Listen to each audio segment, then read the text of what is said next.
ہے اور سورہ ناس میں ایک دشمن کی نشاندہی کرتا ہے لیکن خود کو 3 ناموں سے بلواتا ہے کہ میری بارگاہ میں گڑ گڑاؤ، مجھے پکارو، فریاد کرو 3 ناموں سے، قل اعوذ برب الناس، ملک الناس، الہ الناس، بادشاہ بن کے میری فریاد رسی کر دے، میرا دلبر بن کے، میرا الہ بن کے، میرا سب کچھ بن کے، کائنات کا مالک بن کے میری فریاد رسی کر لے۔ کس کے مقابلے میں؟ ایک دشمن، اور وہ دشمن کون سا؟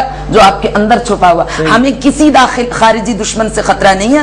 اگر ہم اس شیطان نفس کو ختم کرنے میں کامیاب ہو جائیں تو معاشرے کے تمام مسائل ٹھیک ہو سکتے ہیں۔ اچھا علامہ اصغر فاروق صاحب، آپ سے میں یہ پوچھنا چاہوں گا کہ ریاست مدینہ کو جب ہم دیکھتے ہیں کہ وہاں تو ہم دیکھتے ہیں کہ بڑا ایک اوپن مائنڈڈنیس کا مظاہرہ کیا گیا حضور کی طرف سے بھی اور مسلمانوں کی جانب سے بھی۔ ہم دیکھتے ہیں کہ اقلیتوں کے حقوق کا تحفظ کیا گیا، وہاں یہودی بھی تھے، عیسائی بھی تھے، کسی کے ساتھ ناانصافی نہیں ہوئی۔ جب ہم آج کے معاشرے کو دیکھتے ہیں، ہم مسلمانوں کے رویوں میں اتنا وہ شدت کیوں آ گئی ہے؟ ابھی حال ہی میں آپ نے دیکھا کہ ہندو یہاں سے جو نقل مکانی کر کے انڈیا جا رہے ہیں، یہ اسلام کی تعلیمات تو نہیں ہے، وجہ کیا ہے؟ مولانا ہی آپ کو جواب دیں گے، لیکن ایک جملہ گزارش کرنا چاہتی ہوں کہ ناانصافی آپ تو کہہ رہے ہیں، ناانصافی نہیں ہوئی، وہاں تو اتنا انصاف ہوا کہ وَيُطْعِمُونَ الطَّعَامَ عَلَى حُبِّهِ مسکینم و یتیمم و اسیرا، وہ جو اسیر ہو کے آتے تھے ان کو اپنا کھانا اٹھا کے دے دیتے تھے اور خود فاقہ کرتے تھے اور اگلے دن ویسی روزہ رکھ لیتے تھے۔ ہمارے پیشواؤں کا تو یہ کردار ہے نان مسلموں کے لیے۔ بسم اللہ الرحمن الرحیم۔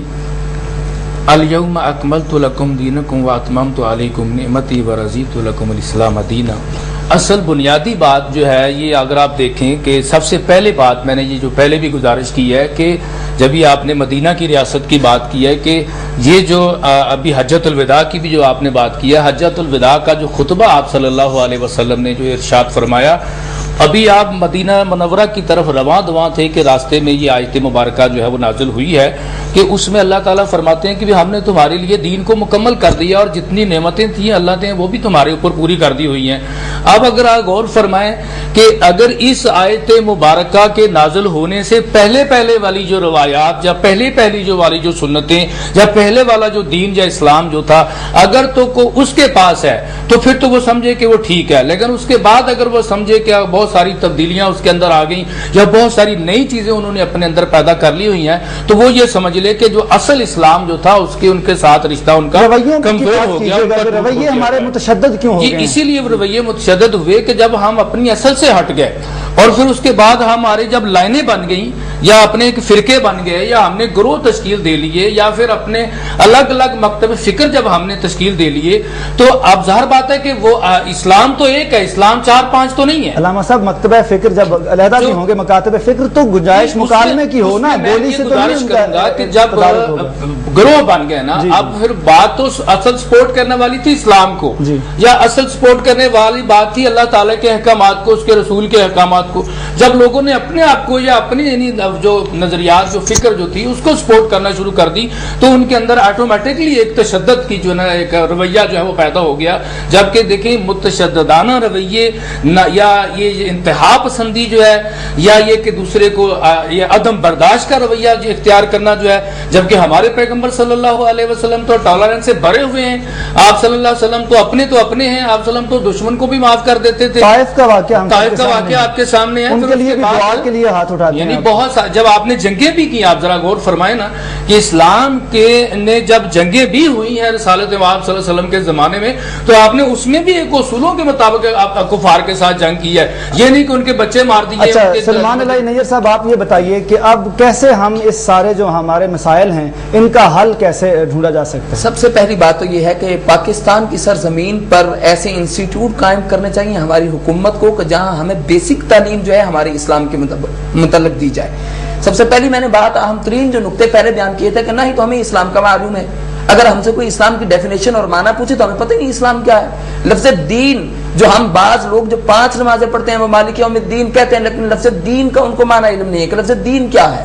لفظ مسلم ہم کو پوچھ رہے جی آپ کون ہیں، آئی ایم مسلم، انا مسلم، عربی کے اندر بھی مسلم لفظ استعمال ہوتا ہے، انگلش ورڈ میں بھی مسلم کہا جاتا ہے، لیکن وہ کہتی مجھے مسلم کا معنی بتاؤ، ہمیں مسلم کا پتہ نہیں ہے۔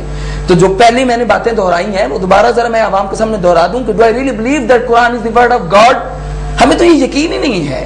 سب سے بڑی بات یہ ہے کہ علماء کو یا مشائخ کو یا مولوی حضرات کو نامینیٹ کرنا، نامزد کرنا، لیکن سب سے بڑی بات تو یہ ہے پاکستان کے حکمرانوں کا یہ فرض بنتا ہے کہ وہ پاکستان کی سرزمین پر ایسے ادارے قائم کریں جہاں ہماری مذہبی زبان عربک لینگویج بھی پڑھائی جائے, جہاں ہمیں اپنے مذہب کی زبان کا علم بھی ہونا چاہیے. قومی زبان کہی جاتی ہے اردو, تو مجھے مسکراہٹ آتی ہے کہ اردو کا بھی ہمیں علم نہیں ہے. جو ہمیں اردو کرتا ہے وہ بیوقوف تو نہیں ہوتا, لیکن بعض لوگوں کو اردو بولنے نہیں آتی.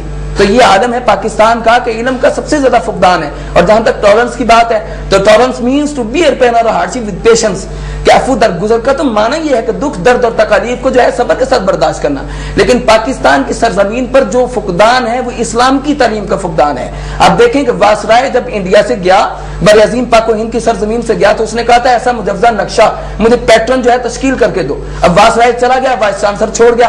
پاکستان کا تو نصابی پیٹرن ہی اسلام کے مطابق نہیں ہے. اگر پاکستان کی سرزمین پر دیکھیں قانونی اسلام کے مطابق نہیں ہے تو لوگوں میں یہ تشدد, یہ شدت پیدا ہوگی. لیکن وہ پروفیسر صاحب کون سا اسلام, جب اسلام کی بات آتی ہے تو پھر آپ لوگ ہی متفق نہیں ہوں گے. دیکھیں سب سے بڑی بات ہے, دو چیزیں ہیں. سب سے اہم ترین نقطہ آپ یاد رکھیں کہ پاکستان کو قول لا الہ الا اللہ کی بنیاد پر بنایا گیا. کوئی غیر مسلم آپ کو کہتا ہے جی میں نے مسلمان ہونا ہے, تو بتائیے کہ کتنی گواہیاں دیں گے اور آپ اس کو کہیں گے جی مسلمان ہو جائے گا. میں نے کثرت کے لوگوں سے اپنی یونیورسٹی کے اندر یہ لیکچر دیا تو طلباء کو, اسٹوڈنٹس کو یہی نہیں معلوم, فیمیل میل کو یہ معلوم ہی نہیں کہ کتنی گواہیاں ہیں. افسوس در افسوس کہ شاہین نہ بنا تو, دیکھے نہ تیری آنکھ نے فطرت کے اشارات, تقدیر کے قاضی کا یہ فتویٰ ہے ازل سے ہے, جرم ضعیفی کی سزا مرگ مفاجات.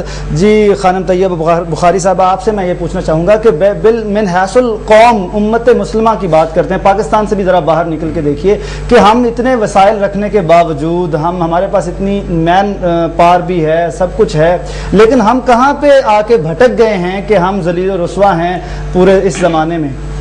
دیکھیے بات یہ ہے, حکمران تو اور بھی بہت سے کام ہیں جو نہیں کر رہے ہیں, جی یہ بھی نہیں کر رہے. بات یہ کہ ہم بات یہ کرنا چاہتے ہیں کہ علماء کو کیا کرنا چاہیے. جی ہم وہ بات کریں گے جو ہم کر سکتے ہیں. جی وہ بات یہ ہے کہ ہماری دسترس میں ممبر ہے, مدرسہ ہے, بہت بڑا فورم, مسجد ہے, ذہن سازی کا, اور اتنا بڑا سرمایہ ہے ہمارے پاس. یہ اس کو ہم صحیح طریقے سے استعمال کریں. جب ہمارے پاس محراب ہے, مسجد ہے, ممبر ہے, تو پھر ہمیں اور کیا چاہیے. ہم تمام پاکستان میں جتنے بھی سرکاری رسالت مآب صلی اللہ علیہ وآلہ وسلم کے نام لیوا افراد ہیں, ایک نقطے پر جمع ہو جائیں. یہ اختلافات ختم ہونے والے نہیں ہیں. یہ جو آراء کے اختلافات ہیں یہ ختم ہونے والے نہیں ہیں. ہر فرقہ یہ سمجھتا ہے کہ ہم صحیح ہیں, فرقۃ الناجیہ یہی نجات پائے گا.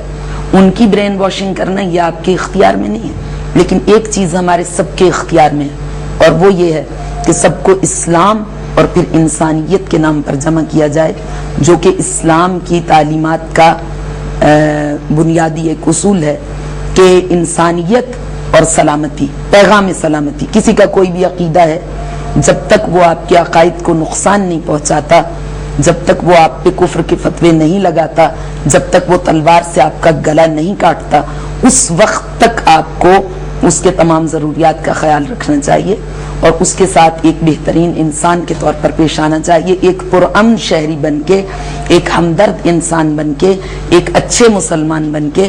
وہ مسلمان جس کے لیے حدیث میں ہے کہ وہ اپنے اوپر تکلیف کو برداشت کرتا ہے, دوسرے کے لیے سہولیات کا اہتمام کرتا ہے. انک لعلی خلق عظیم کے مصداق نبی رحمت وما ارسلناک الا رحمت للعالمین کا پیروکار بن کر معاشرے کے لیے پیغام خیر بن جائے, پیغام رحمت بن جائے, اور خود کو ہوا و ہوس کی زنجیروں سے آزاد کر لے.